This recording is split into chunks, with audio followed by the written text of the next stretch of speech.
Mastering music, mastering music.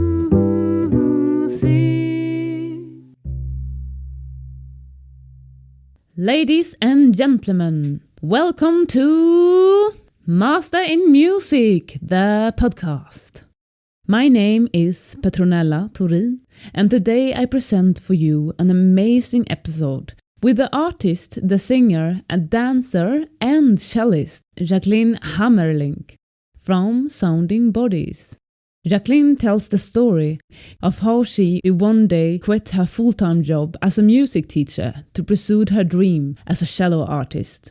She tells how she feared that she would be homeless and how she managed to win prizes like the Tilburg Culturfonds and Prins Culturfonds. She gives her best tips in practising, training, food, and how to handle your inner dragons. It is an episode filled with great advice, and I will be listening to this several times because this is just so good. Before we listen to the episode, I'd like to thank our partners. Takeaway Concert with a Swedish cellist, which is a concert service where you can order your own concert to your home. Music for Young Masters, a new kind of music school, which tailor music programs just for you. And Student Radio Maastricht. You have the chance to win Jacqueline's new CD, Swan Remix, if you subscribe to our newsletter, where we put all the great tips from the episode and some extra material. Just go to www.masterinmusic.com and subscribe, and you might win one CD from Jacqueline. Now let's listen to one of the songs from the CD before we listen to the episode. Ladies and gentlemen, this is Swan Remix from Jacqueline Hamelink.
Welcome to Master in Music, Jacqueline Hamelink. Hello.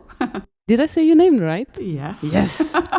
So we had a little discussion here before because I accidentally misspelled the name. And it's because I have dyslexia. I'm saying, like, that's my defense speech. And then you said something to me as well. You said that... Yeah, I had dyslexia too when I was a child. And I told them in my name, this is a French name, and I couldn't write I don't know how to say that in English. It's the E. So I always took it from my name, and it's the wrong way around. So it then always was wrong. And also I told you, don't be shy, because I also even have dyscalculia. So I'm totally, with numbers, I very quickly shut down or say wrong numbers very quickly. And luckily at this moment, my boyfriend is also my business associate, and he does all the finance things and the administration, and it's the invoices and everything. It's great. Yeah, it's super cool. Gift. I use my boyfriend for making the factura. I do the facturas myself, but he has to do the design for he's a web designer sometimes. Oh, perfect! It's very nice to have boyfriends or people also who work girlfriends. with you and so close. Also because you can trust them, and it's good. So the first tip of the podcast is get a very good partner. Get a very good partner is the best thing you can do in life. Yeah. It helps you in a business way and in heart ways and in life. Yeah, it's the biggest gift. Wow, what a beginning. Yeah. Right on, like smash on. I was gonna ask you, how are you like today? How are you today? Today I'm good.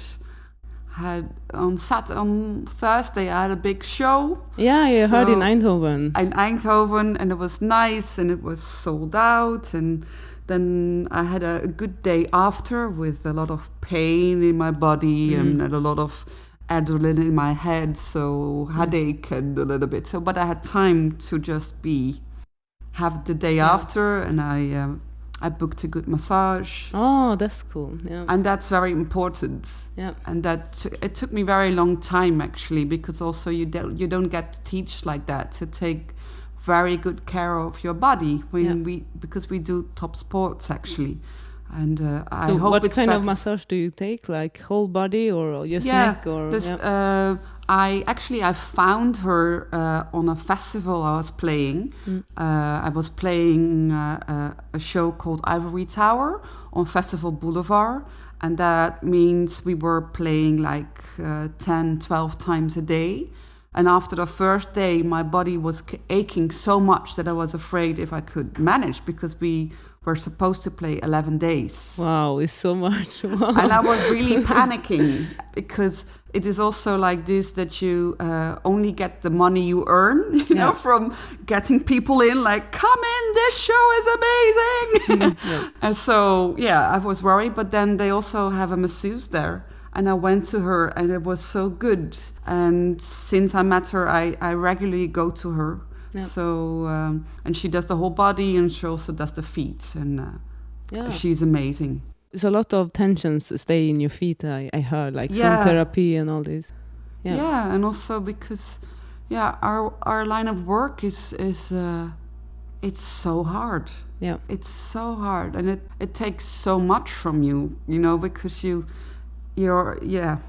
life is on the line every time you play, nearly, you know. It feels like it anyway. Because in a way it's also like that. It's you're never there. You know, what level you get, the higher you get. So the higher level you have to constantly give. They expect you to do that. You expect you to do it and as well. We expect it too, but no matter what happens at home, you know, or what. I think, for me, I always imagine that it's always higher in, the expectation is always higher in our mind, because we have these very, very big dreams that we want to fulfill, and achievements in our skills, and we know all the things from the inside. Yeah. There was also a scientist who said that we have this like a little bit egoistic, like plan in our head that everyone else is caring so much about what we do, but in real life they don't really care so much about what we do because they are caring about what themselves do. Yeah. But when you put yourself on stage, it kind of becomes true, this kind of like ego dream that we are in the center. We're all big egoists, of course. Yeah, yes. but also because we are in the center and we put ourselves there with purpose, and we fight even to get there. So Yes. then we really have to like give value for the space that we take. Yeah, it's a strange thing. So you go to a massage like how many times a month would you say? Like 2 times a month? Well, it depends, because now I was fighting an injury. Okay. I was fighting to even just be able to perform. So then I go to her every week just to be able to go on. And I hope this is getting better again. Yeah. And then I think it's at least something you should do once a month or every 2 weeks, just to be able to function on this high level that I do, at least. And I think a lot of musicians do if they play a lot. And of course I'm a performer too, so I'm also very physical on stage, like a dancer nearly, or a performer. So for me it's also my profession to keep my body in top shape. Yeah. And I really think it's very hard to explain to people. But if you try to compare it to the Olympics, you know, those people, just to you have to train, and actually your whole life is, your whole life, or the way you live is actually is surrounded and affected by your work. You have to make it like that for your work. You know, you have to try, because the thing we do is very bad for your body, because you have a lot of stress. And you have a lot of very irregular life. Sometimes you go to bed very late and you have to get up very early. All those things are in generally the worst things you can do. And you eat abroad, and it's very hard to eat good sometimes. So you have to fight for that to also stay healthy. And what do you do to eat good? Like, do you have any like strategies to? At this moment I have a sort of diet I eat, and I eat paleo. Paleo, what's that? Yeah, that's they said it's the caveman diet. Actually. That was so popular in Sweden. Yeah, and it's actually before that. This is eating. Actually, you eat meat, you eat nuts, you eat fruits, you eat vegetables, fish, eggs. Point. Yeah. And before I was eating actually nearly no meat, and this came because I was also I was a boot camp trainer for a while, and they promoted very much this diet. And I thought, if I'm promoting it, I need to also feel what it does to my body. Yeah. So try it out, and but that's really like, I tried it also during a period. Yeah. Because I was doing Thai boxing a lot actually, and then I needed to lose some weight in order to have a fight, because I was too heavy, and I'm a girl, so there's not a lot of girls to fight. So then I had to lose a lot of weight to go down, and then I used this method. Yeah. But of course, in combination with the Thai boxing, you lose a lot, because it's like 2,000 calories you lose every time you do a Thai boxing session, and I did it like 3 times a week. But I think it was really like tasty food also. It didn't feel like punishment. No, my boyfriend is very happy that I switched over to this one, because and sometimes I think it just was made up by a man, this diet, because it's a lot of meat and eggs and things. It's really, but it's good. And the important comparison to the other diet I took was just it divides different food groups. Yeah. And what I feel, I try to not be too fanatic about it, because otherwise it's going to be a prison, and sometimes you can't eat if you go abroad, or you can't. You try to do it as good as possible. But I noticed very much when I eat my own food, I don't get these sugar dips. I can go on very much longer. I feel my energy level is more constant, and I feel fit. And you need to take care of yourself. So do you like bring snacks when you go on tour, like, and you Yeah. have like small package with food for yourself? And Very often I cook the night before, Yeah. or I make something in the morning that I can bring. Yeah. And then very often people are jealous if they see what they get to eat and what I'm preparing. And can you give me an example of a food box, like your lunch box? Yeah, well, you can do it very easy. Just cut raw things, raw foods, just like a cucumber and carrots, and also avocado. I always take avocado. That's very good. Some nuts, also boiled eggs you can take, and then you can snack whenever you like in between. But sometimes also make salads or even soups or. Maybe you can send the recipe to me, and then I can put it in our newsletter. That's good. So listeners can try it out. I will send a few of my favorite ones. Yeah, that's very good. Cool. So do you do any sports then, or like walking or something to like keep fit? Or Actually, in my regular schedule, I get up at 7 and immediately start training. I have my own training program I do that's a combination from César therapy, from Pilates, yoga, and some strength exercises. So I train about 1.5 hours. And next to that, of course, I walk a lot with my dog because I have a very big dog who needs to be walked a lot. So I'm outside a lot. Yeah. What kind of species is he? It's called a Weimaraner. Oh. Cool. It's a very beautiful dog. I saw him in your introduction video on your webpage. I was like, wow, she has a dog. Yeah, he's called Yari. Yari, and it's very great. Yeah. It's very good. It's also very good for workaholics like I am, because at one point he just comes and gets you, and I think, you're right. I need to stop now. Get behind my computer, get away from it, and then or behind and then walk and be outside a lot. That's very good. Do he like when you play the cello? When he was a puppy, not at all. He was interested and he was afraid and he ran out and ran in. But now he loves it. He just comes and lies with me, or just he gets very calm when I play the cello. Yeah. I had like a Swedish-Danish little dog. They look like Jack Russell. Okay. And he loved when I played the cello.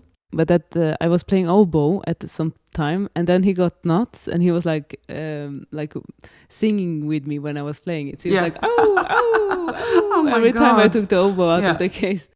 But the oboe is a very sharp instrument, so I guess he was like a bit shocked. Or maybe he loved it even more than the cello, because the cello just put him to sleep under the chair, like the vibration or something. I think is something they appreciate. Yeah. Only when I start dancing, then he goes crazy. He wants to play along. He wants to play along. That's hard. And for other things, it's very important with training, because I like very much all the martial arts. I love actually Krav Maga the best, and the boxing, but I had to stop because it's not good if you're a musician. Because it's because I'm too fanatic. So I go and I hurt my hands. So I had to find a way how to train best, because also when you train a lot of power training, your muscles get too short and you can't play quick anymore. Yeah. So you have to train things with long muscles. Yeah. And also all the martial art things, or the boxing or the Krav Maga, I don't do anymore. Also because when I boxed or did things, your hands, they get stiff and you can hurt them. So all the time you have to train, but you have to find the good way of training, because the first thing you're a professional musician, and you have to be responsible.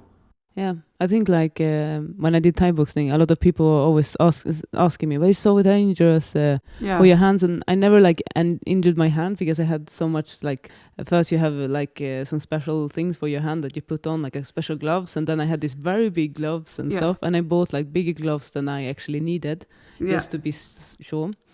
I hurt my shoulders more because that's like exposed. And I choose to take the hit in my shoulder instead of my head and stuff. And because I wanted to look pretty, so I was always protecting my face.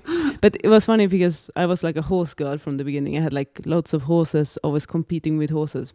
And like I read that horses are like more dangerous. It's like the most dangerous sport you can ever do. Really? Because more people die in it because, you know, it was a big beast of like 600 and 800 kilos to walk with. Yeah. So it's actually horses who are the most dangerous, but it's quite good for musicians, I think, because you have a really strong back and really like sensitive fingers, because like I did dressure when you have to like really be sensitive with the horse and actually ride to the music with the horse.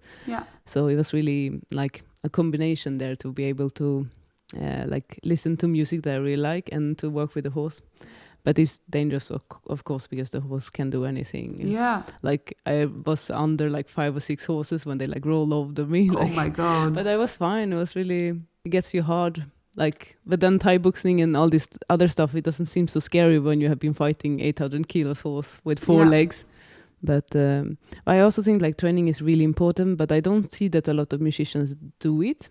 No, but usually I don't know how it's, because I didn't get it on conservatory. Nobody. It was just about studying more. Yeah. When I started, I was with a Russian teacher, and I remember I just practiced 10 hours a day. Yep. It didn't make me any better, actually. It made me worse. Yeah. And I was in pain all the time. But it's not trained. Also, you mentioned already like mental training or physical, and the physical training that's so important for our line of job, the job we do. And I hope very much it's better now. In the training in school, but it...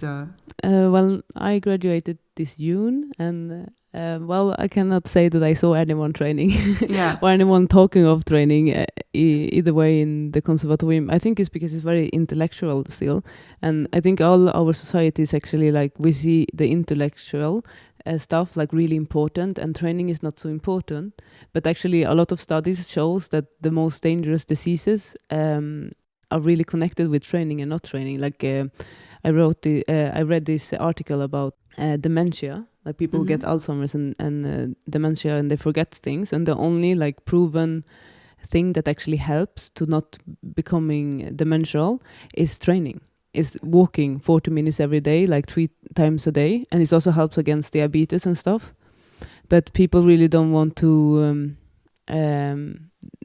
they don't really want to take it, because if that was a pill, it will sell out like in 5 minutes. But because it's training and our society is so like structured after our intellect, we don't really care about it. So it's a bit of pity, I think. But to go back to your day, because you said your day you start with 1.5 hours of training. What do you do after that? Like, I take breakfast. Yeah, okay. What is your breakfast about? Like, it's usually eggs. With something in it. So it's a lot of eggs and of course coffee. I don't drink a lot of coffee, but in the morning I need my coffee, and I make very strong coffee. This is it a percolator? Percolator. Italian percolator. It's delicious. Really strong coffee, and I like that very much. And then I walk with my dog for the second time. So the first thing I do is I get out of bed, I walk with my dog, then I train, then I cook breakfast, then I walk, feed my dog, then I go for another walk. And then I have to keep myself from not going first behind my computer. Yeah. Because sometimes when I start there, I don't get to anything else anymore. Yeah. It's horror. So I try to start studying the cello first. So the ideal day is that I, at least until lunch, study the cello. So you study how many hours the cello? Well, when a normal day, that's also hard because there are never the same. But if I have my perfect day, I play about 4 hours. Yeah. And then I'm very happy. And that's a luxury, because very often I don't get to an hour because there's a lot of other things you have to do. Yeah. So that's a good day, like, and then you sit with the computer maybe 1 or 2 hours, or. I wish it was only that. It's usually more, because of course I have my own company. Yeah. I'm a very small company, so that means you're doing everything that belongs to a company. So that's like, it's more, most of the time it's like 80% everything you do around it, and only 20% the creative stuff. So it's never as romantic as people think. Yeah, I discovered that, like, and then I was like, oh my God, like, my cello is so little of what I actually have to do, and I actually don't know all the other stuff that much. So I really had to, like, investigate. Takes ages. Yeah, it's like you have to take a second education after your education to know, like.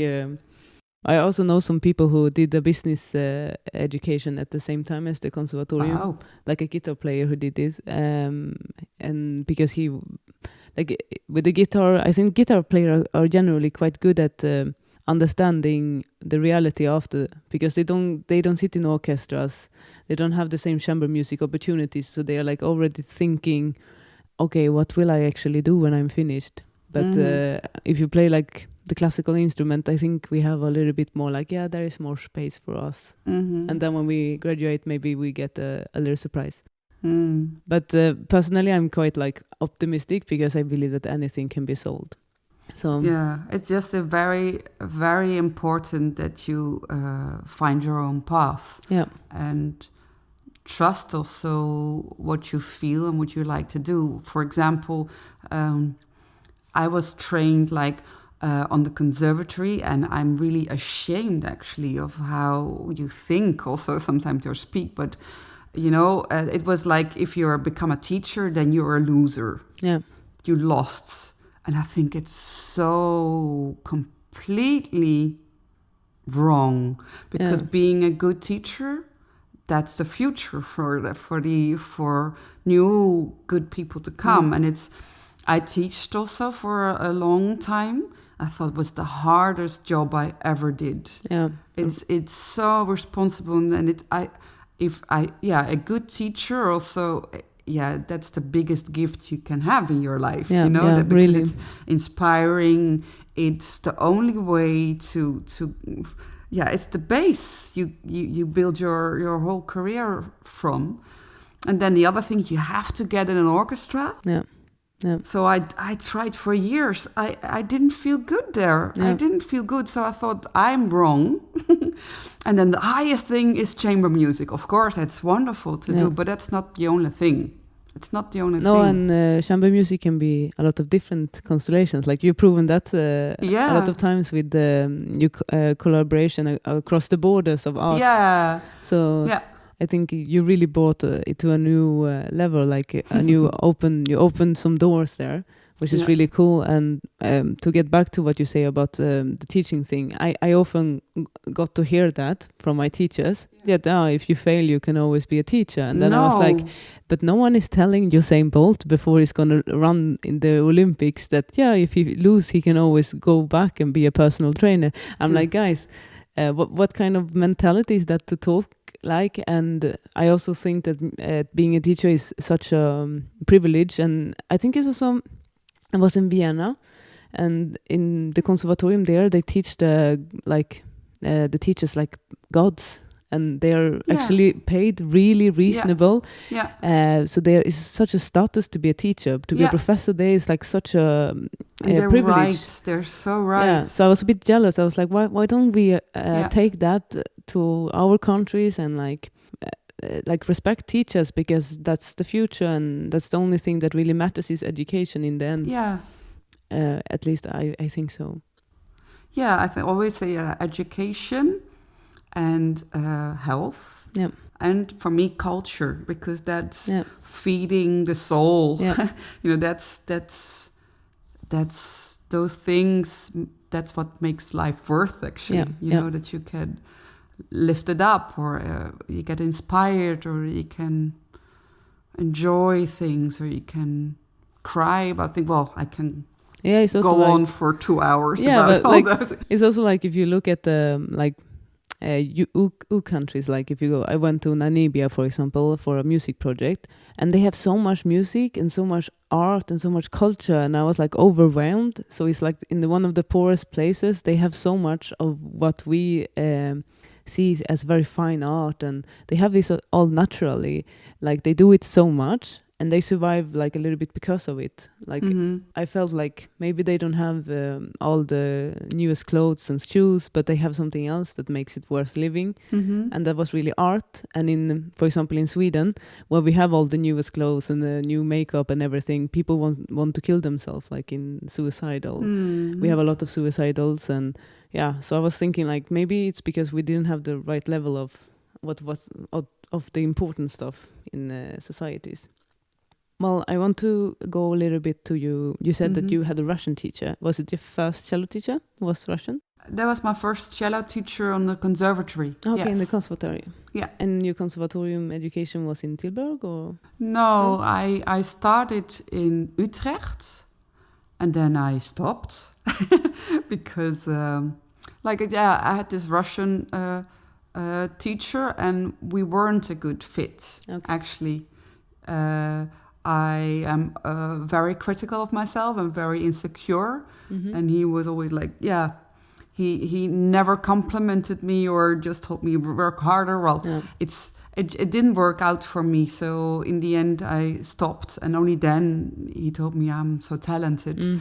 But actually I stopped because before I went to wanted to go to conservatory, I also thought about going to art school, going to theater school, going to, I made this choice. For me it was a hard choice, but for me a logical choice, maybe because my father is a musician as well. What do you play? He's a clarinet player, and he's a wonderful teacher, and was a wonderful teacher. He is already in pension, but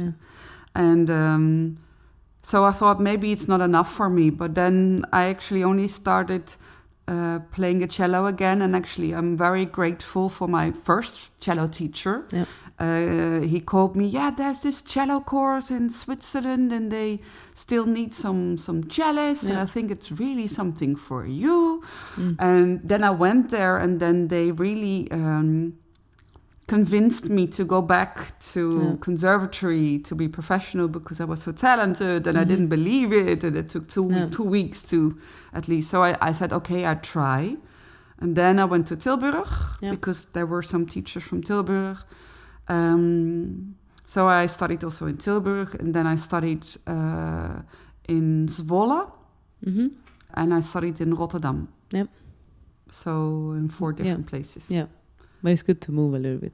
It's good because I did then for the teacher's degree, and then you go for solo. It's all called different now, but it's so my soloist diploma. And then I also had a quartet with my sister, and so I also studied chamber music and orchestra studies. So, and your sister, what does she play? Violin. She's also a professional violinist, and she's playing in the Radio Philharmonisch Orchestra in Hilversum. Yeah, I always love the idea. Yes, that's an amazing orchestra. Yeah. Yes, they do a lot of new music. Yeah, and that's also very important. Like this is the future also. Like in Sweden, I was studying in Helsingborg for a while, and they always have like one, not always, but they have had a lot of concerts where they played like the old pieces like Mozart, and then they have after the break it was a new piece. Yeah. So it was like the Mozart of our time. Yeah. So it was very smart, because then if people really wanted to hear Mozart, they also heard the modern music, so to connect it also. Yeah. I also did another, to go back to the mistakes you learn on conservatory, well, I at least, also something, if you can't do anything, you always can go to modern music. Yeah. That's also so fucked up. Yeah. It's so wrong. It's, only after my studies I got acquainted with new music, and I loved it. Yeah. It was so... If I can give a tip also to conservatory people already, hook up with composers. And because then it's the first time that you can also, it's the first time you have to make this piece your own. There's nothing yet how it should be, and you learn new techniques, and it's very great to collaborate also with a living composer. And you have to sometimes learn new techniques just to be able to do it. So it opens you up so much. And also for me, just because after my studies, I got acquainted with jazz musicians and with even pop musicians. I did a lot with different styles, and it helped me so much to free myself also, because I think very much the classical training is very, of course, it takes a lot. And you have to study hard to get on a level we are, and you have to practice very hard. Point. But also get information from other styles of music that will enrich you so much, and it will free you a little bit. And if I look at if I play Bach now, it's so different than I played it before, and it's because I also got away from the classical music and got back to it. Yeah, you got a little bit like I would say that you got like more music thinking, and not like you get out of your head sort of. Yeah, and you dare to give it, that sounds maybe to give it your own flavor. Yeah. To really make it your own. Yeah.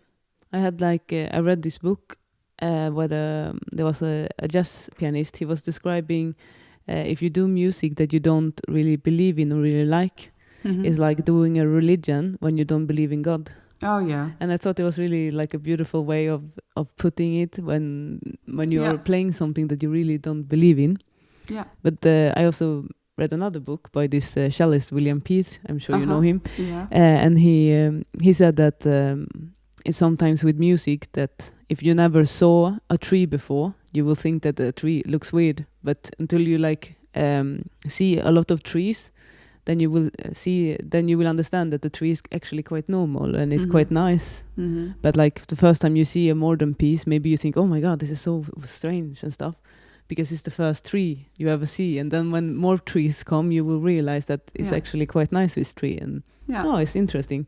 So he was always like, I also like, normally I think I heard it more that people call it the broccoli effect, that you don't want to eat broccoli because it doesn't taste so good. But if you eat it, it's good for your body, and then in the end it will come over you. But maybe some people who doesn't like modern music has that problem a little bit. Or what do you think? Like why doesn't people really like I don't know, but my impression is that most people don't like, oh my God, it's modern music, I'm gonna go. Yeah, I have an expression for that, but I think a lot of people, I call it the McDonald's culture. Yeah. Because the food McDonald's serves is horrible. Yeah. It's disgusting, and everybody eats it because it's known. Everywhere you go, you know what it is. Yeah. And I think that's sad, but I think a lot of people it's because you don't know it. Yeah, I understand. Yeah, it's like I had a little bit prejudiced because I forced my mother, for example, to go to all my concerts, and it's not always she loves it. Yeah, and she's not a musician. She's actually a student counselor, and she's not listening to a lot of music in general.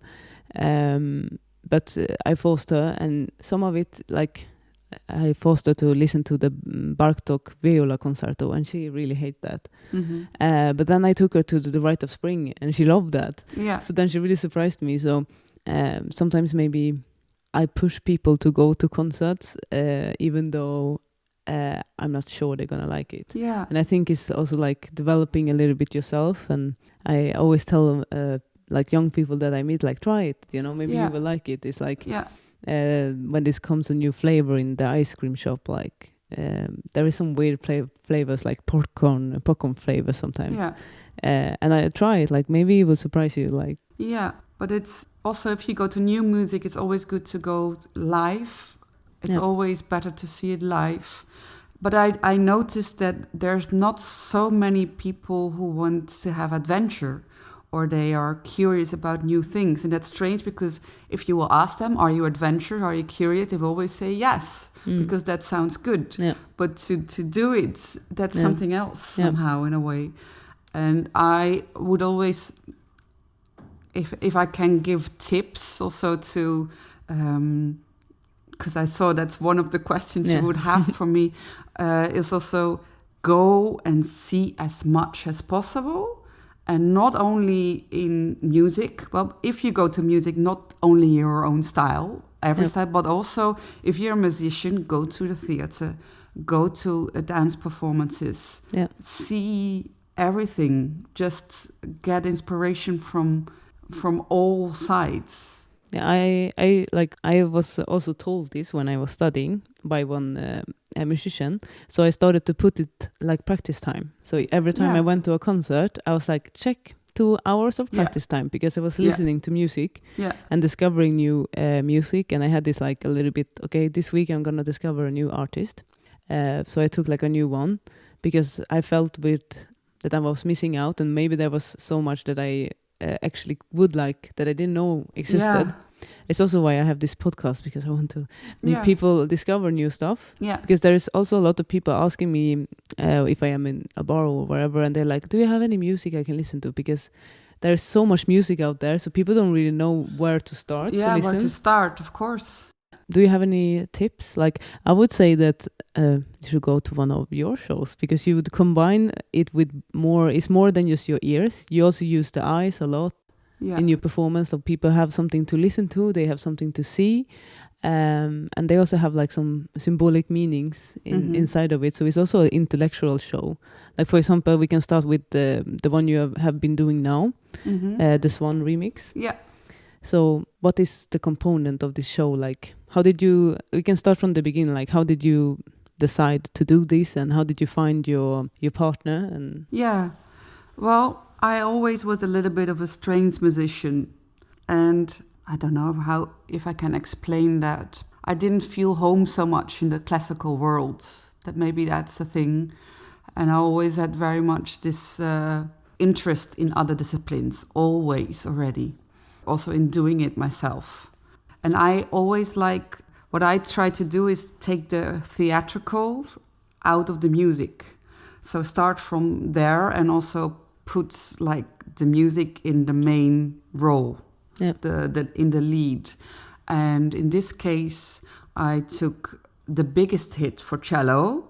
It's like the Swan from Camille Saint-Saëns. Yeah. And I always was fascinated already. It's also one of the biggest dance hits for these ballerinas. Yeah. But then it's called the Dying Swan. Yeah. And for us, it was never the Dying Swan, but it was a mix-up already in conservatory. You know, like my teacher told me, it's not about the Dying Swan. It's just about the swan that comes and passes and goes by. The melody is actually also like that. It's the strangest melody, because nothing happens. Yeah. You know, it starts somewhere, then you go to a high point that's not there, and it goes away again. Yeah. It's actually fascinated that it's so wonderful, this melody, in the same time. Yeah. And I like the thing is that it's tacky in a way, but it's also high art. Yeah. And then and the history is also, when you're a child, you want to play the swan, because then you think you can play the cello. Yes. And it's wonderful. And if you're a big cellist, then you shit your pants when you have to do it, because everybody knows this piece, and you're expected to make something different out of it. Yeah. So it's very a strange history, and it's the same with the dance piece. It was written, it was made in one day, and this Anna Pavlova danced it for her whole life, and all the prima ballerinas are dancing it. Yeah. And the funny thing is also that Camille Saint-Saëns, he wrote Le Carnaval des Animaux actually for his friends. He forbid people to play it during his life. It was just for friends, amongst friends, because it wasn't some high enough for a composer with his stature, you know? Yeah. And this is so fascinating. So actually a guilty pleasure is becoming your biggest hit. Yeah. And also with the dance, it's very beautiful because it's a breakthrough in Russian tradition, because it was the first time it wasn't about form, but it was about emotion. Yeah. It was really about emotion in dance, and it was that was the most important thing, and all the technique became second. Yeah.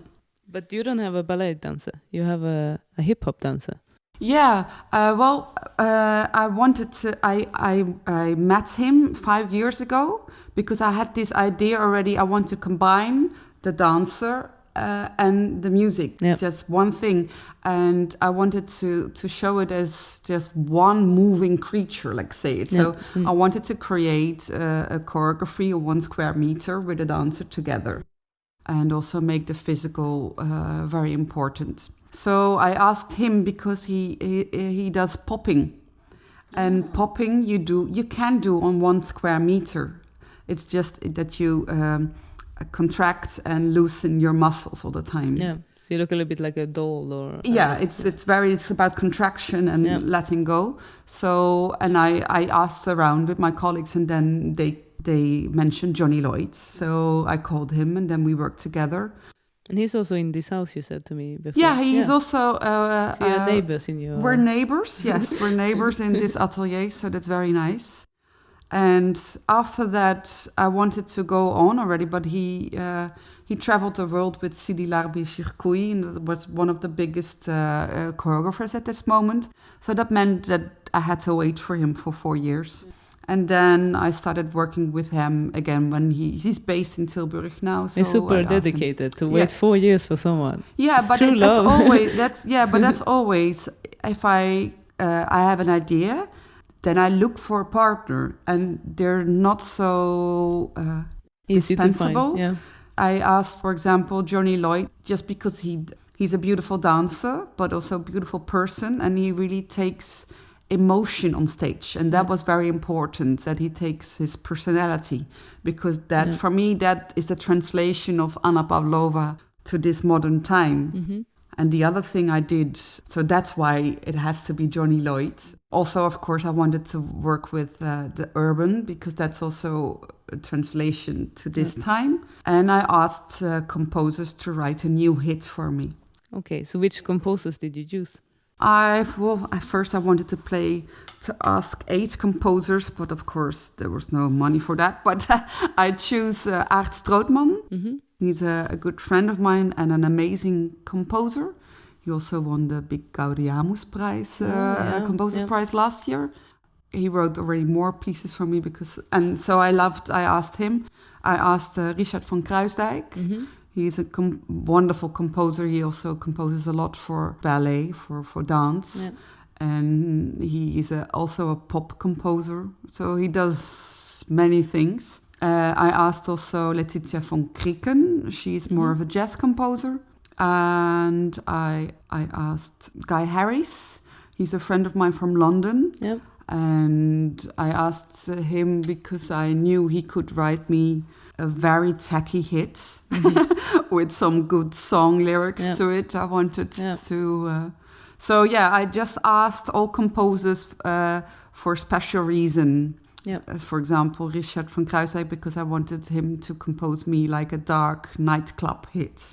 And so I have reasons why I asked these special composers. So what I hear is that a tip to work together with people is actually to work with people that have a good personality, and that gives the personality in their arts. That's like good.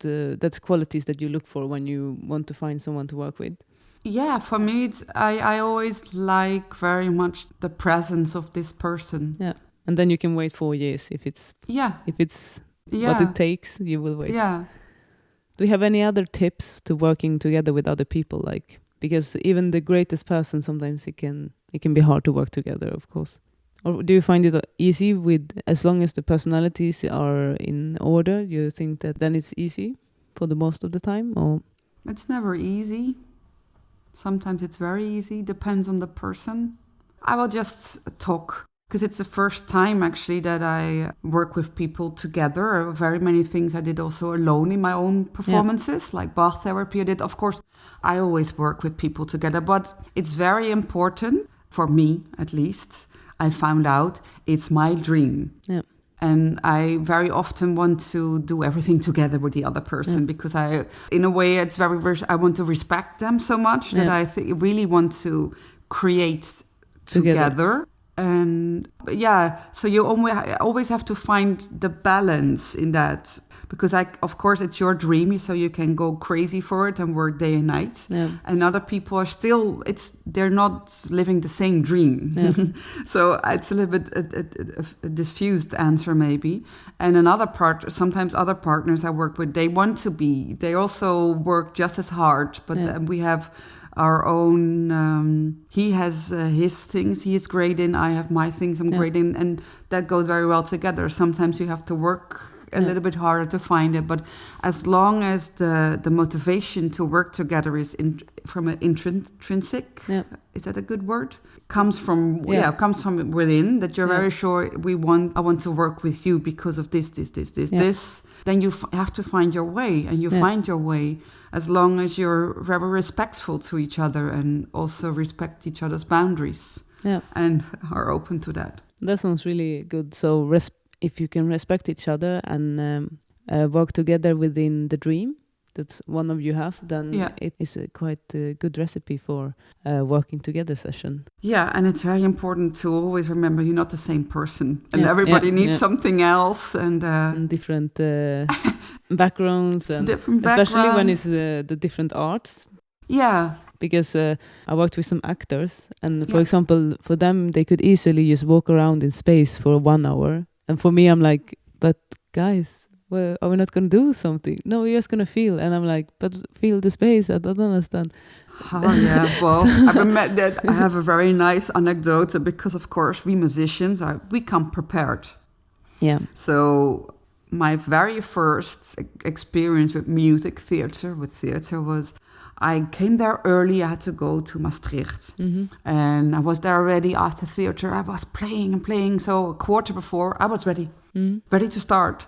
And then we just talked the whole day. Yeah. And I got crazy. Yeah. I got nearly like an attack of, when are we going to do something? Yes. So, but it's just very important because I love to work with other disciplines, to know from each other what you need to do your practice good. And that's for everybody needs different things. Yeah. So you have to talk with each other. You have to know where the other person comes from. Yeah, a little bit reality check between each other. Yeah, and it of course, very many people work multidisciplines, but usually what that means is they just have their islands on the stage together. Yeah. For me, that's not multidisciplined.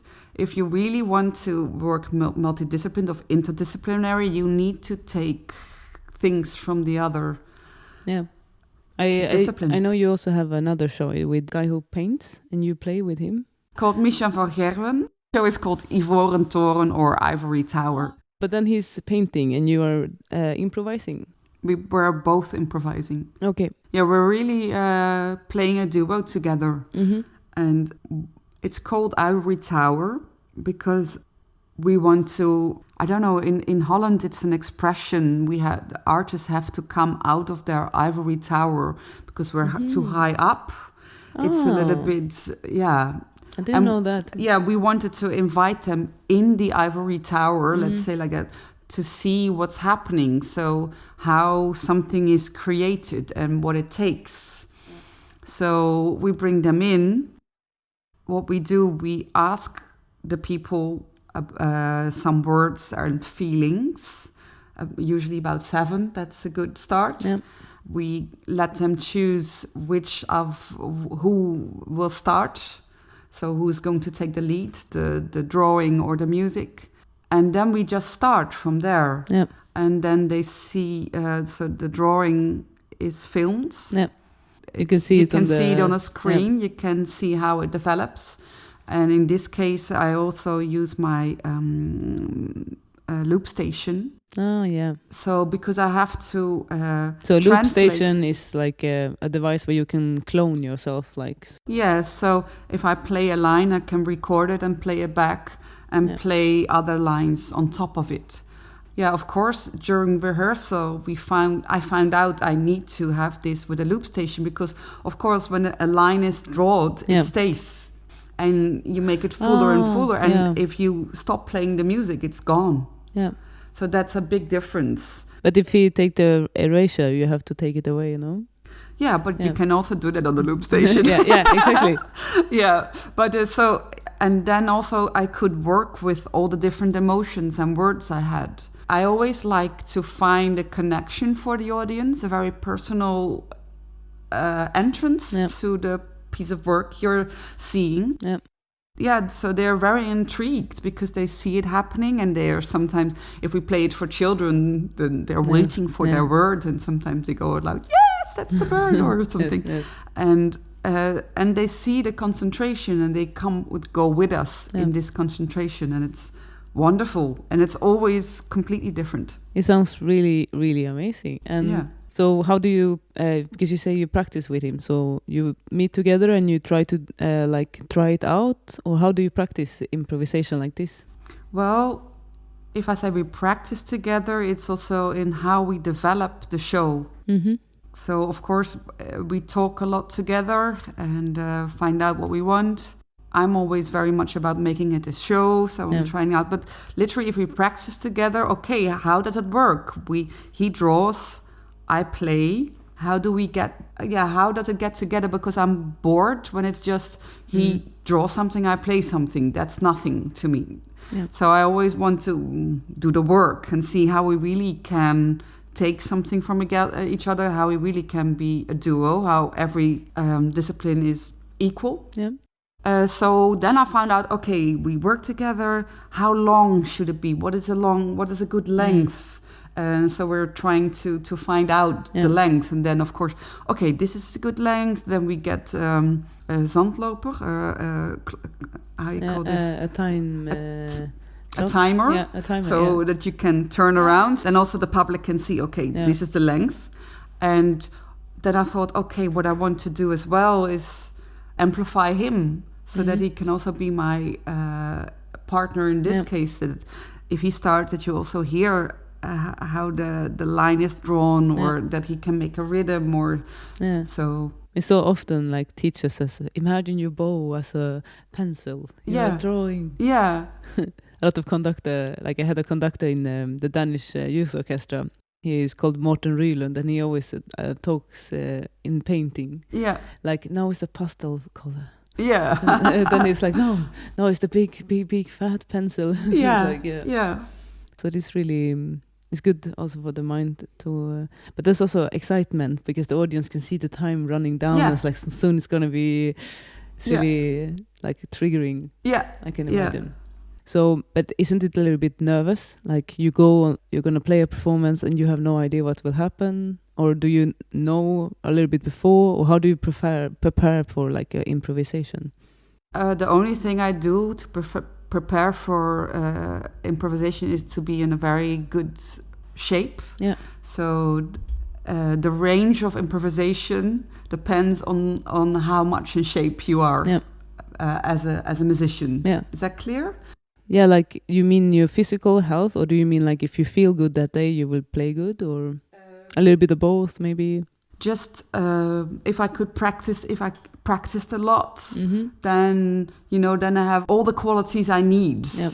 I'm not afraid to go in the heights. I'm not afraid to have different colors because I know I can do it. I'm in shape. I'm in top shape mentally, but also on the cello. Yeah. And do you like practice scales, or do you have some special pieces that you say that this is good pieces to keep me in shape, or? Yeah, always. Well, I call the scales is like the cardio training for the cello. Yep. Just scales and then of course the everything that belongs to the scales. Yeah, and I mean also all the scales and also all the not only major and minor, but the blue scales, pentascales. Yeah, also so I have a whole chromatic scales. Yes, So that's in your system. Those things are in your system, and but it's quite hard to like play with the loop station. Like you have to be quite precise. No, I use the loop station not like you usually see it as a sort of rhythm box. I use it very free. Okay. You can make a different. You can choose how you preset your loop station, and the only thing I have in mind, so my first loop, that will set the length. Yeah. So that's the only thing I think of. How can I build on? Because if I make a very short loop, then it will be full too much or too quick.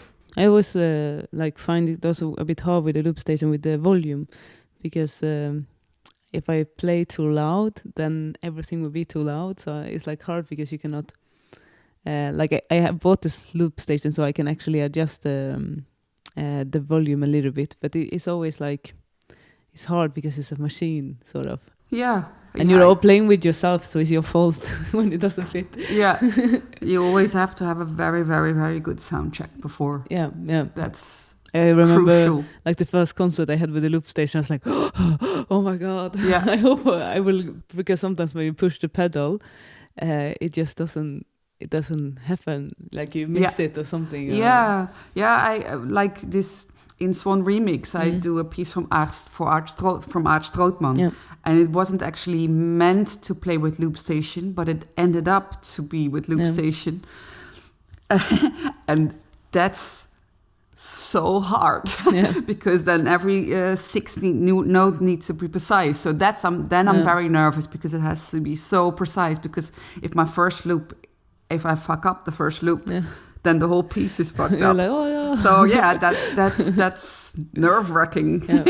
Yeah. But do you have any like procedure not to be nervous, or like do you have like a trick? Like some musicians have like a coin in their shoe, and like do you have any like superstitious stuff you do, or do you have like a strict plan? Like how can I handle myself when it's like a like really hard situation? Yeah, nerves is always hard, and they come sometimes unexpected. The only thing that helped me is to try to be in the moment as much as possible, to really just do what you have to do. That's a good one. Just do what you have to do. And concentrate on that. Yeah. Just... it's now. Did you have any problems with nervousity? Like some people, they really have like stage fright and stuff like this. But yeah. I'm actually a very afraid person. So you like? Do you get this like bow shake? That's a lot of. Of course, I also had that. Of course, I also had that. And the only thing, you have to embrace it and breathe and try to relax. Yeah. I think breathing is really good. Breathing is good, and try to, because of course you want to control it and get more stiff in your body, but the only thing you can do at that point is try to relax your muscles. Yeah. I think that's very hard with the cello, because like our instincts when we want to do something is to tense, and with the cello it's just the opposite. If you want something to work, you have to let it go. It can be really hard, like when sometimes when you're really in love, you like run off the person like I love you, and then they just hate you more. So it's like, and then if you're like a little bit like a cat, like I don't care so much about you, I will come to coast with you when I want to, then it's better for the cello. It's with the cello as well. It's a hard lover. Yeah, it's the hard relationship but with the cello. Worth it. Exactly, you have to suffer for the art. Otherwise it's not good. Well, we have nothing to channel in your emotions. Yeah, but it's good to have like just do what you have to do to survive. It's good. And it's a privilege to be there. Yeah. I always like I use a lot of metals, of course, but it's also these catastrophe things that comes in your mind that is mostly before. Yeah. That people are like thinking that, oh my God, this can happen. Oh no, they're gonna laugh at me, or these catastrophe things. But it's actually like our brain trying to save us, trying to be nice to us, and like maybe it will be the situation, because in the old days it was like protecting us from the lion in the bush. So it's actually a good thing that our brain is scaring us. It just doesn't apply to the stage because there is no lion often. maybe in one of your shows in the future, but well, I call them always my dragons. Yeah, the dragons. And the dragons I have also a tattoo from that, because you asked me what I do. Actually, I did a lot. You can not control your dragons, but you can tame them. Yeah. And how you tame them is just to listen to them and acknowledge them, and then do your own thing. Yeah. Because usually everything they say could happen is maybe even right. For example, with me, I started my own company in the middle of the big crisis. Yeah. But only then my soul was ready for it. And of course, all the dragons were screaming, "Don't stop your steady job. Are you crazy?" Of course, they were right. Yeah. But that doesn't always mean that you shouldn't do it. Yeah. If you like these business guys, they always says with high risk is also high income.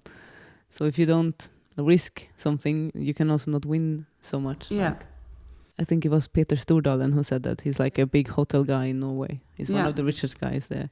If you want to do something, you have to do it yourself. Yeah. Don't wait. I think I waited very long time, because I did many nice, great things, and I always told them, yeah, but I can dance too, and I can act too, but they're not always waiting for all talent. So if you have something you really want to do it yourself. Start doing it. Yeah, and don't wait until... Don't wait, because everybody's busy trying to do their own stuff, and that they have their hands full doing that. Yeah. So like after your conservatorium studies, then you started to you teach, you said? Yeah, I was teaching a lot on a music school, and that I did that also because I wanted to maintain myself. I wanted to earn my own living. Yeah. And it was not the thing I dreamed of, and I slowly started to live my dream more and more, actually. Yeah. And like I said, I'm brought up quite like safe, you know. So I was like, yeah. So it took me a long time to be bold and to just dare to take the step to really do what I wanted to do. And when you took that step, was this as scary as you thought it would be? Yes, of course. In the beginning, I only saw homeless people. Yeah. And I thought like, I'm going to be a bum. And I was... my new neighbor. It's scary. It's very scary because, well, to live your dream it's a risk also, because, sometimes I'm jealous of people just... getting their paychecks at the end of the month. I never know how many I get. I don't have a boss I can curse on. No. If something doesn't happen, it becomes it's just because I don't do it. Yeah, exactly. Or so it's, of course, it's scary, but again, it doesn't mean you shouldn't do it. No. Because this voice, like, maybe should have done that shouldn't be in your head when you die. No. Maybe you enter it failed, okay, but then at least you tried. So there's always like plenty of jobs out there, so there can always be like other jobs than musician. Like if everything goes very wrong, there will always be someone who needs you in some place in the society. I would say, like, I always live from that, and I always think that I will go for it, and if something happens on the way, I can always get like a job that they need a lot of people in. So like I'm always like having that safety in me, sort of. But also I come from Sweden with a very, very, very high social security in our country, so it's really like, even if it goes really bad in Sweden, it's like, it's still quite good. It's better than most people would have it. And I always think working takes a very big part of your life. You should at least enjoy it. And also it's hard work, and if you work hard for your dream, you do it. You want to do it. But I think you did so many things, like you had so much success, so you really it was really worth it taking the chance, I would say, in your case. because, for example, like I've seen so many YouTube videos of you. Obviously, I was stalking you, but I saw this like one because you talked about your Bach therapy show, and I really want to take it up as well because I saw this. You did a TED show in Amsterdam. Yes. And it was so strong. This video, I saw the video of the TED Talk. So I recommend to go and look at it. It's really cool. But the Bach therapy was also like, wow. Tell us about it. It's like you also talked about the different keys of music, like G major and C major, and I'm interested about this. Yeah, well, like I thought, I always like to take what I'm interested in the music and make that very big. Yeah. So what I love about Bach, of course you love Bach. It's like the Bible for cellists. Yeah, I always say that. And also if you ask me what should you play to be in good shape, practice Bach. Yeah. And it's never boring. You always discover something else, and it's great. But the most interesting for me is that Bach wrote his music in a very special style. It's called musical rhetoric. Mm-hmm. And it's actually, in this time, it was very seen as a language. Music was a language. Yeah. And at that time also people understood this language. And like every key stands for a certain range of emotions. Mm-hmm. So if Bach chose a certain scale, it was because of a reason, because he wanted to really express a certain feeling and within the listener. And in this time also people were believed in natural spirits that also were working on your body, on your juices in your body. So you have this cholerisch and sanguinis and melancholisch. Yeah. So it was also how the scales were working was also depending on what type you were. Yeah. When Bach lived, all people were busy with that, and I think that's was the most interesting thing for me. So I wanted to take this and express it to the people, and that's why I called it therapy, because I used an element, not that I think it's a therapy, but how can I translate that when I go and think about therapy? That's the thing that you're alone with a person, you speak with a person, you speak out your heart, you really share very personal things. Yeah.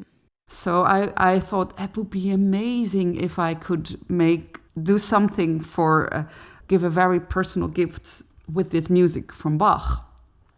So people come in and they I will tell it as short as possible, but I asked them what they need at this moment and why. Especially if they tell me why, then I have those suites in my head. I never know in advance what I'm going to play. Yeah. So sometimes I think, what did I do to myself? Because I need to have all those suites by heart and never know, you can't prepare. And then if they tell me this is what I need, and why, then I choose from which suite I'm going to play one piece for them, and that I think that's the best recipe for them to get at that moment. Yeah, I think it was very powerful because in the video you put them on a little like wooden bench, a meditation bench. Yeah, and then they had to hold your cello. Yeah. Normally it's they can choose from different positions. So they can have different treatments. Okay, yeah. The first is called Bach Classical, and I had made a sofa. I called it the Bach sofa, so you can lie on it, and I can cover you with a blanket, and you can have a blindfold if you'd like. The second one is Bach Multiple Senses. You can also choose a color to it. And the last one, this one is what you're referring to, is the Bach Total Surrender. Oh. And then you sit closer to the cello than I am actually, and hold the cello while I play for you. So then you also feel all the vibrations of the cello, and of course you hear the person. Also you hear me breathing, and so you're very close. So people can also choose the amount of closeness they want to, because I think if you want to give something they should also be able to receive it. You should be very respectful also in this. And not to go over the limit. Yeah. Because it's very intimate. What I very intimate. Even though you were on the big stage, I was because very intimate. Lucas de Man asked me, and then I said no first because I thought, I do it for one person only actually, and not with an audience to it. But then he really had to convince me that we find a way to do it. And I had really to think very long about it. But actually doing the TED Talk was very good for me. Also to just have 10 minutes to say something about how you think about art. Yeah. Say something about a performance you do. You can't show, you can just show a very little part and do a performance live on stage where you want to create this very intimate thing that you stand for. It was very challenging, but also, I learned a lot. It was very good to do that. Yeah. I'm very happy in the end. He convinced me to do it. Yeah, me too. I was like, wow. I thought it was really like fun because I worked also as a cellist a lot with Bach, but I also worked a lot with different keys. Like for example, when I did my bachelor exam, the big exam concert you do when you take your bachelor degree, I did everything around the key C. So it was C major, C minor, and all my music was in C major or C minor. So then I was writing a lot about this because there was a Danish. I was studying in Denmark then, and then they did like a calendar for every day in December, where they spoke about every key.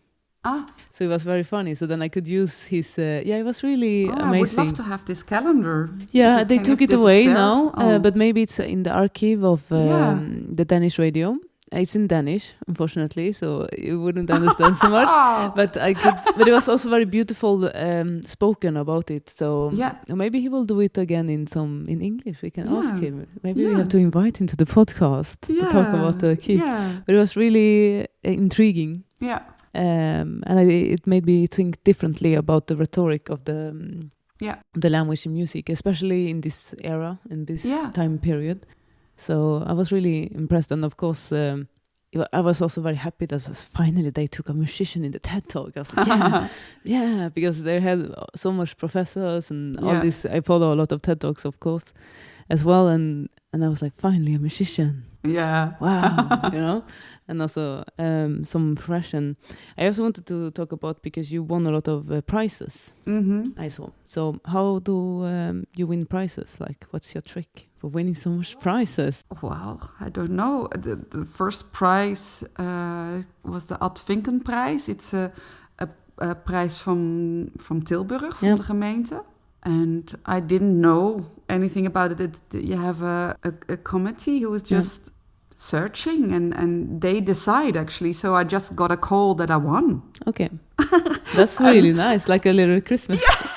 So I was very surprised, and thank you. To be honest, I was also very, very happy because I made very small pieces for a little audience. So I felt very happy that I was noticed actually, and that gave me a lot of strength. Like, okay, I do something that people notice and that people think is special.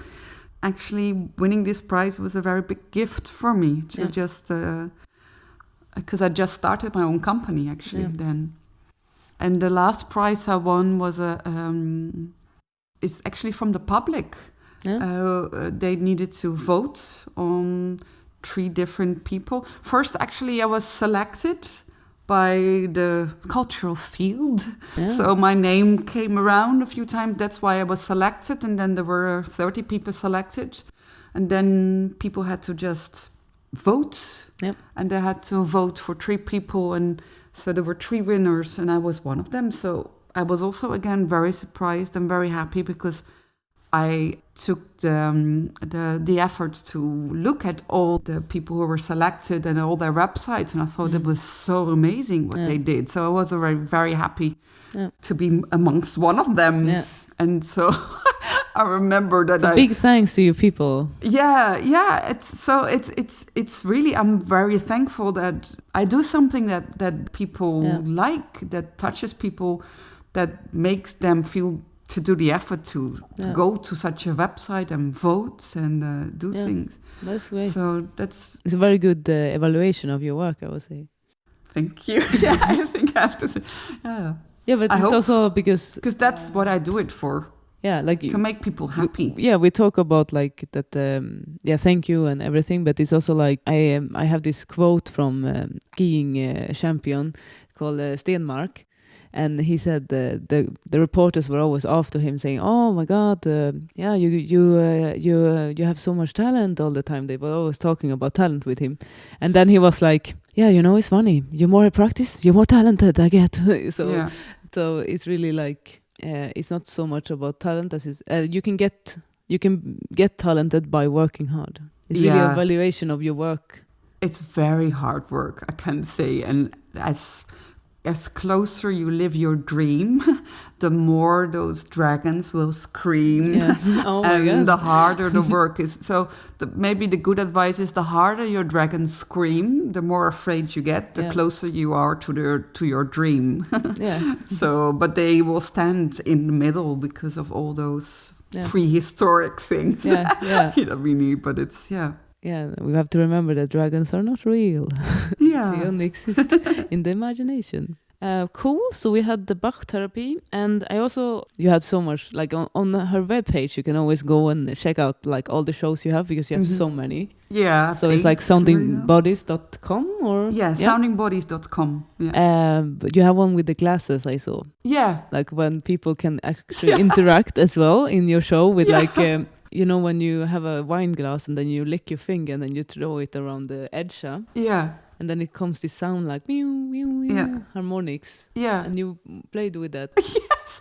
That was actually a very funny story because I didn't even know it was a show. I was asked to do something on a theatrical tour, and I was set up in a glass I go brillen. A glass Lumière shop. France. In a not an ice cream shop, but optiker. Yeah. Optiker. So and then I thought I need to do something with glasses. Yeah. I thought, it's nearly Christmas. It would be nice to also have a toast. Yeah. And I looked at the owner from this shop. I thought, he's a very proud person. I think he would like to be also part of the show, and so. But I made it for that, and I thought the audience is actually my orchestra, and I fill them just random because I want to be surprised. I don't want to be have a chord, and then I start to improvise with my voice and with my cello. Yeah. And I make it a little bit like, because I meditated also a lot. So I made it like a sort of meditation also. So it starts from silence, because everything, I think, all good things start from silence. Yeah. If there's no silence before, then it's already broken. That's my my thing. And then you get a sign, like a gong, boom, it starts. And then at random it will end also again. Yeah. And people have cramp in the fingers. Yeah, and I didn't think it would be a show that would last, but it's something a very dear person asked me to do on his funeral concert when he was still alive. Actually, he wanted me to play that piece with all the people there. Yeah. And then the session lasted nearly for 3/4 of an hour. Wow. Because he didn't want to stop it. And also, of course, because there was very many musicians, also people started to sing along, and we had something beautiful together. But also, sometimes it's beautiful I played also very many times on congresses or on openings sometimes, or between talks, because it's... It clears your ears. I call it sometimes like when you have a very fancy dinner, you get this spoon in between, such a sort of drink to clear your mouth. In Sweden, we call it snaps. Something like that. Very strong liquor. Yeah. So I call it like that. So you clean your ears actually, and so you can go on. Yeah. with the next flavor. Yeah. Well, it's really, I love that idea. I thought it was super smart. It's very simple, Yeah. but it's so, and the concentration that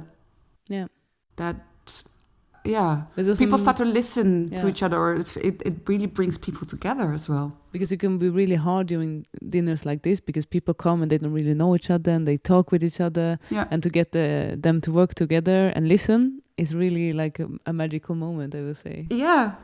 So there was the silent glass, you call it, right? Yeah, from silent glass. Yeah. So I think now I would go to the last question. Yes. So then I want you to give an advice to one person in the music school, like a student, or your teacher maybe, if you want also. And then a tip to a conservatorium student, and then one tip to a freelancer and or professional musician. Yeah. We want these 3 tips. Yeah. What do you have for us? I think if you're a student on a music school, hang in there. And also play with other people. Yeah. So be in the orchestra, make little chamber music, ensembles, and it's for teachers. Of course, it's good to have opportunities where they can perform, and on all levels. What I always liked very much to do is to put all level of students together.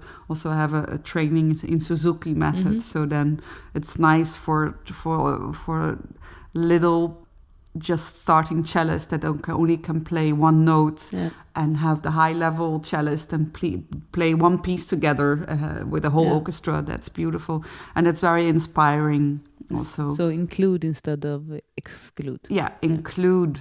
Yeah. And for the conservatorium? I think we covered that already in the beginning a little bit also. I think what's very important was study hard, concentrate, enjoy this time, because it's the most luxurious time you will have. Because after that, the work will be so hard, you will be happy you can study 1-2 hours a day. So enjoy it, take everything out of it. Just squeeze your teachers, squeeze the juice out of them. Go to do all master classes, and also please, maybe you don't have so much money, but buy such a We Are Public thing. I don't know if it's already in the south of Holland, but We Are Public is wonderful. I have this card. You pay like 15 euros a month, and you can go and see as many shows that you want, and then it feels for free. Yeah. And otherwise, strive for getting it in the south, or just try to see as much as possible. Yeah. Make friends with composers. And take care of your body. Take care of your body. Eat good. Train your mental health as well. Meditate, or just find your own ways to nurture that as well. That's very important. Maybe already during your studies, of course, you will be totally taken with getting as good as possible in your instrument, and that's important. But try to be open already and sensitive to what your dream is and what you would like to achieve, and try already to make connections with people maybe who can help you after that with it. And networking is not a dirty word, because it's just sharing your passion and getting to know people, making friends. People will not find you in the practice room. No. They will only kick you out from it. No. Show people that you're there. Yeah. Go out, show yourself. Social media maybe, or concerts. But also when you go to concerts, live you actually contact network. is always the best. So go out there, see people, meet people. Yeah. Just if you go to concerts, you will meet people. Yeah. Maybe you meet people you want to collaborate with, So that's really good advice. And for the fellow freelancers and postgraduate and colleagues maybe. Also hang in there. Keep on dreaming. Well, I think the hardest thing, and I also didn't manage yet to be good at that, is to not kill ourselves because we work so hard. we work so hard to, and we get little. It's a hard time for culture at this moment. Also finding funds, and it's very important what we do. And maybe, do you have a trick for finding funds, or is it just like digging deep? The last, I'm afraid, yeah. And it's important to learn, especially for musicians. I was very bad at that, is express yourself. Yeah. And also try to express your vision, the mission you have and your goals and all those things. Try to really be clear in that and what makes you different from the other people. Yeah. So, and trust yourself to find and you can only do what you do. Yeah. And what I would like also, we should help each other. Yeah. You know, everybody is fighting so hard and like try to take each other's hands as much as possible. Mm-hmm. And sometimes because you have to fight so hard to find your own way and to you see each other as competition. Instead of colleagues, maybe. And I would suggest just to be open as much as possible and help each other. I'm very convinced if you help each other, it's not bad for you. You know, it's not like if you help somebody, you won't get there or something. Yeah. It's a shame. I think it's a very good advice to help each other and stand strong, united.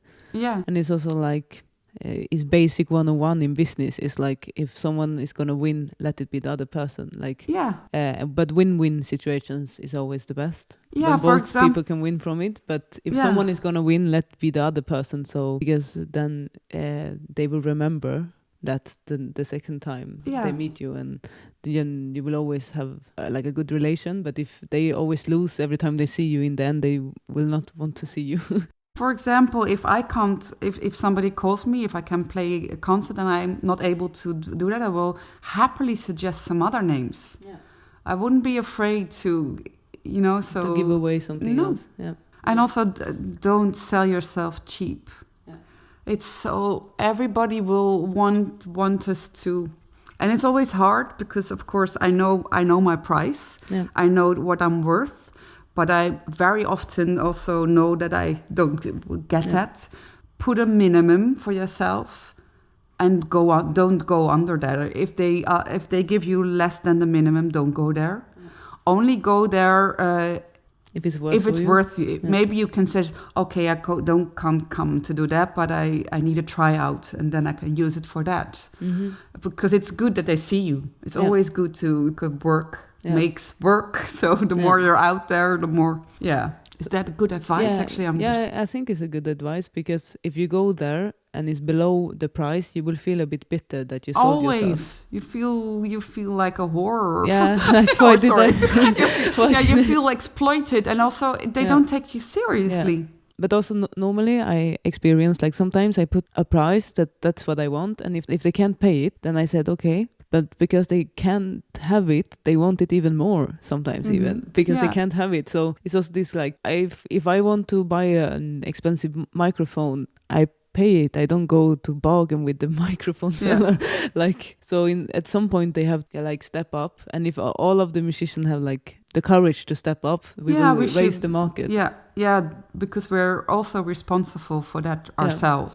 Yeah, I think in Sweden we have like this community of all the musicians who went together and said we are not going to go below this price. So everyone is united, and it's a very good guideline also for when you're beginning, because in the beginning you're like, what am I worth? Yeah. But they also have it here in the Netherlands. I saw some webpage had it. I can put it in the newsletter because it's quite good.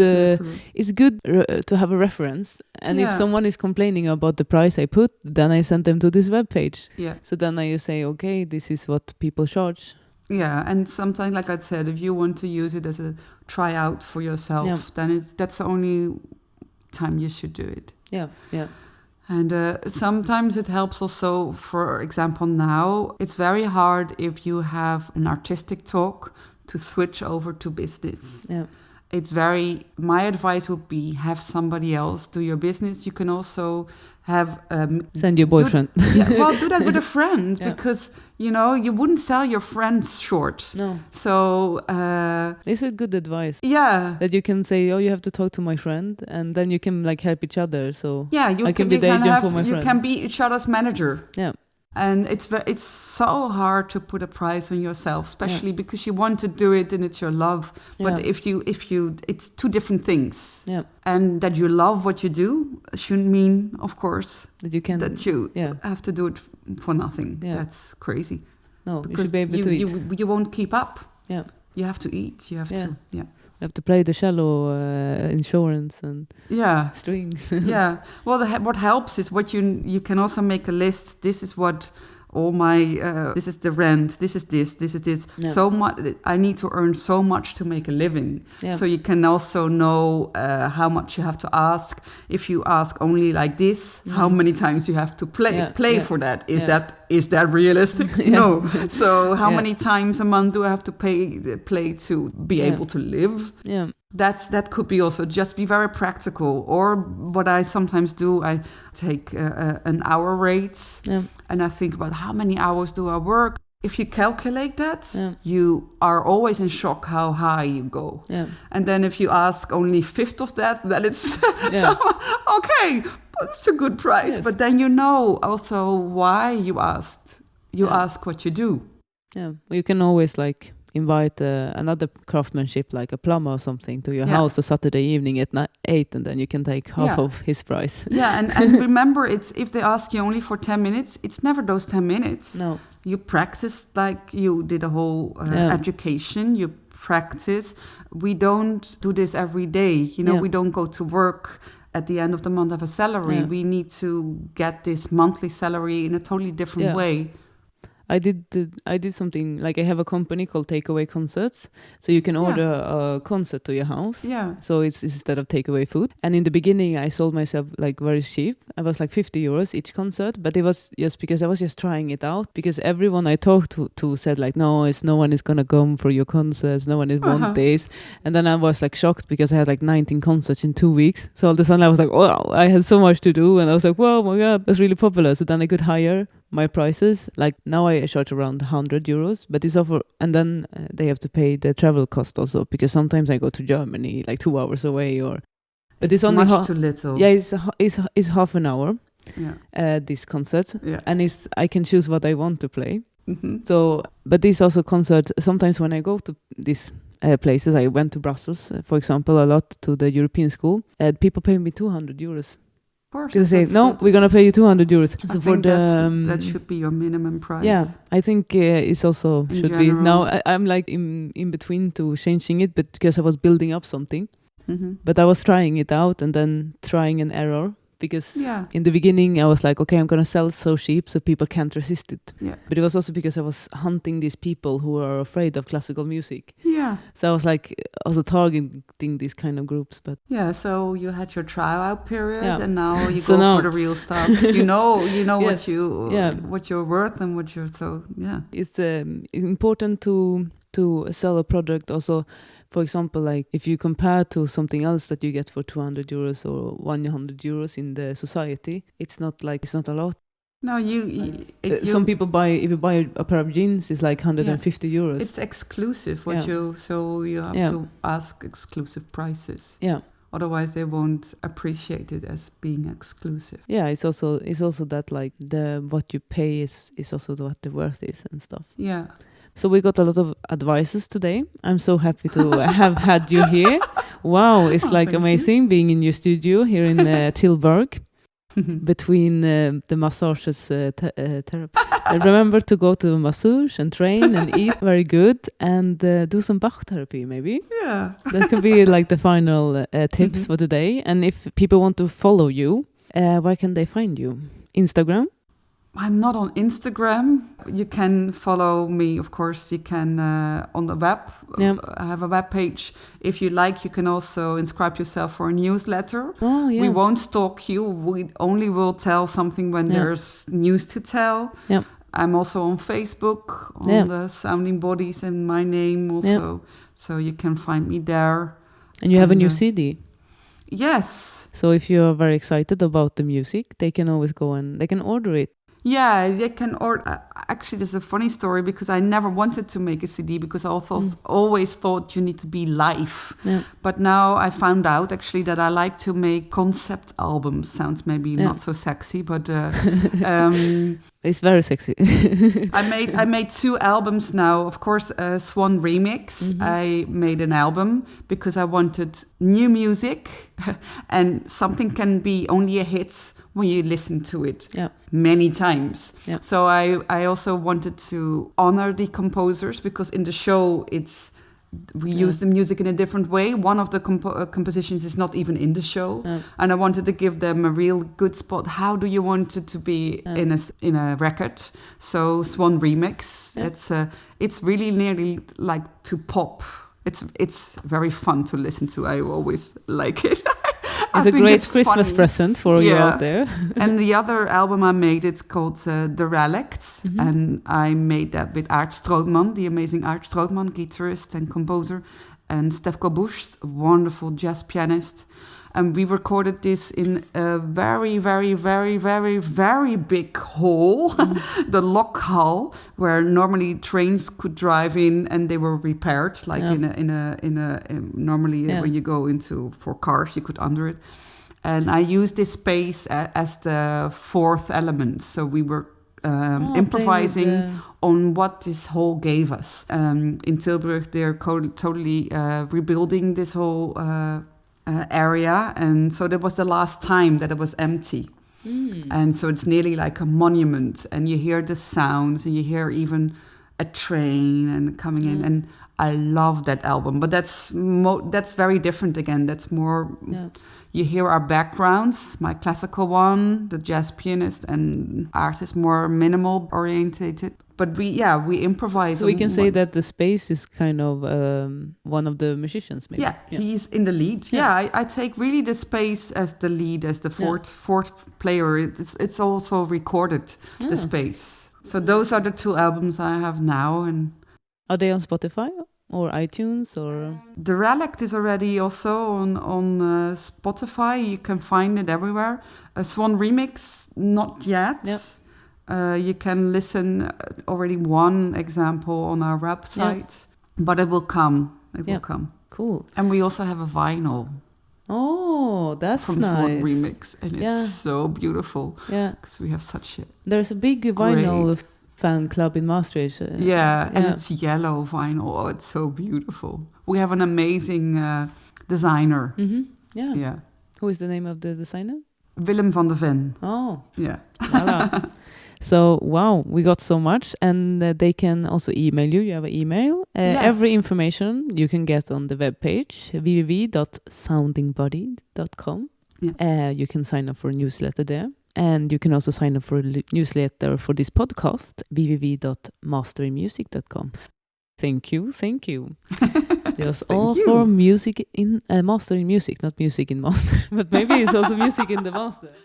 Master in music, master